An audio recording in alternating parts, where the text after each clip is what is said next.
নমস্কার বন্ধুরা, simple life with প্রতিমা অন্য একটি ব্লগে স্বাগতম জানাচ্ছি। আশা করি তোমরা সবাই ভালো আছো আর আমরাও ভালো আছি। দেখো সকাল সকাল স্কুল যেতে পেরেছি আমি আর মনা।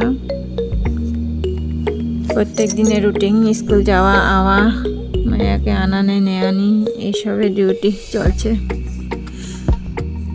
আর আমাদের ব্লগে কি আর দেখবো, এই রান্না বান্নার ভিডিও। এই তো আজকে বাজার গিয়েছিলাম, বাজার থেকে শাক সবজি নিয়েছি, মূলা আনছি, শালগম আনছি, পেঁয়াজ কলি, কুমড়, টমেটো, ফুলকপি, মাংস, তারপরে দেওয়া ধনিয়া পাতা, কেক আর বন, বিস্কুট, এসব বাজার করে নিয়েছি। লাই শাক, এইসব বাজার করে নিয়েছি। দেখো কার কার লাগবে নিয়ে যাবে কিন্তু সবজি। তারপরে দুপুরে এসে রান্না বান্না করেছি, মাংস দিয়ে, কুমড় দিয়ে। কে কে খেয়েছো কমেন্ট করে অল্প জানায়ও।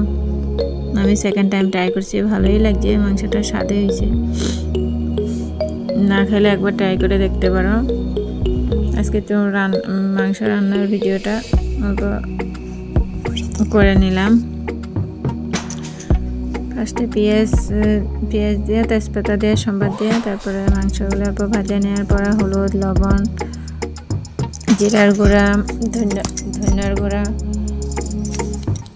নুন সব কিছু দিয়ে অল্প কষানোর পরে কুমড়টা দিয়ে দিচ্ছি।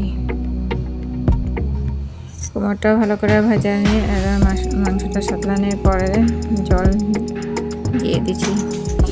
ভালো করে কষানোর পরে জল দিয়ে দিচ্ছি। তারপরে ভালো করে ফোটানোর পরে গরম মশলা দিয়ে নামিয়ে নিচ্ছি। এটা হয়ে গেছে মাংস, মিষ্টি কুমড় দিয়ে মাংস তরকারি। তারপরে মিষ্টু আর একটা পাশের বাড়ি বিলাই বাচ্চা, এই দুজনে দেখো, দুজনে গল্প করছিল কত সময়। তারপরে খেলাধুলা করে তারপরে চলে গেছে। তারপরে দুপুরে বানাচ্ছিলাম মাংস, মিষ্টি কুমড় দিয়ে, আরও শালগমের শাক ভাজি বানিয়েছিলাম। এই আসলে দুপুরের মেনু।